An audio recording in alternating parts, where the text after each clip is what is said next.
શું તમે તમારા ઘર, ઓફિસ કે શોપ માટે સિક્યુરિટી પર્પઝ માટે કેમેરા લેવાનું વિચારી રહ્યા છો, પણ તમે કન્ફ્યુઝડ છો કે કયા ટાઈપના કેમેરા તમારા પર્પઝ માટે સુટેબલ રહેશે કે નહીં? તો આ વિડીયો ફક્ત તમારા માટે છે. હું આજે લઈને આવી રહ્યો છું CP+ નો એક વાઈફાઈ કેમેરા, જેના બધા જ ફંક્શન હું તમને આજે સમજાવીશ. કેવી રીતે વાઈફાઈ સેટઅપ કરું અને કેવી રીતે કેમેરાના ફંક્શન્સને બહુ ઇઝીલી આપણે ઓપરેટ કરી શકીએ. તો ખાસ વિડીયો લાસ્ટ સુધી જોજો. એક એક ફંક્શન એના ઇમ્પોર્ટન્ટ છે.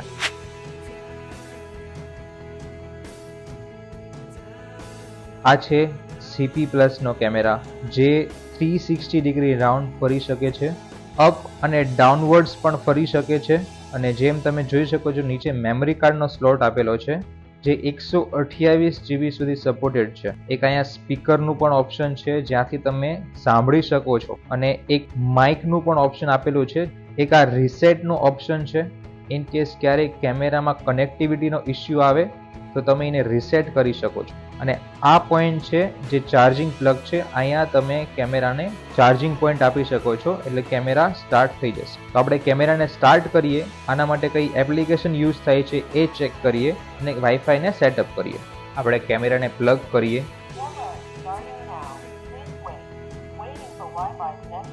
આપણે એના માટે EasyCam એપ્લિકેશન આવે છે, એ ડાઉનલોડ કરીશું. EasyCam એપ્લિકેશન ડાઉનલોડ કર્યા પછી આપણે કેમેરાનું મોડલ નેમ સર્ચ કરીશું, E31. સિલેક્ટ કર્યા બાદ નેક્સ્ટ સ્ટેપ આપ્યા પછી નેક્સ્ટ સ્ક્રીનમાં તમને વાઈફાઈના યુઝરનેમ એન્ડ પાસવર્ડનું પૂછશે.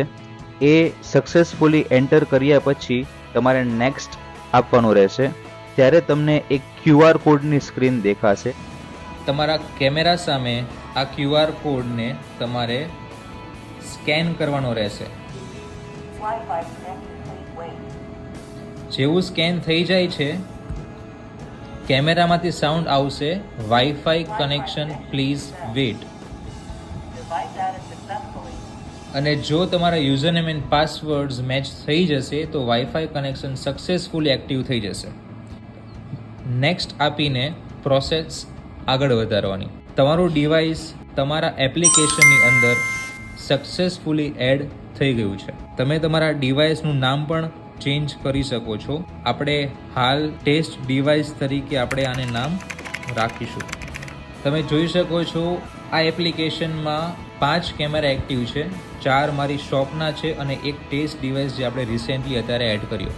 આ સિવાય તમારે જેટલા પણ બીજા ડિવાઇસ એડ કરવા હોય, તમે પ્લસ સિમ્બોલ પર એક્ટિવ કરીને ઘણા બધા બીજા ડિવાઇસ પણ જોઈ શકો છો. આ એપ્લિકેશનનો મેઇન બેનિફિટ એ છે કે એક જ એપ્લિકેશનમાં તમે મલ્ટિપલ વાઈફાઈ કેમેરા એક્ટિવ કરીને એક જ જગ્યાએથી બધા જ કેમેરા જોઈ શકો છો.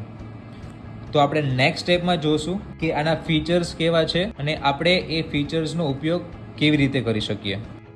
તમે રાત્રે સૂતા હોય પણ તમારો કેમેરો રાતના જાગતો રહેશે.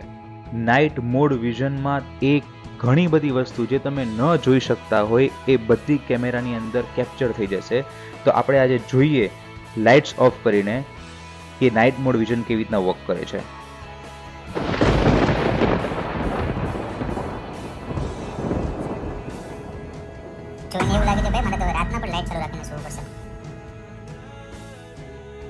Motion detection feature.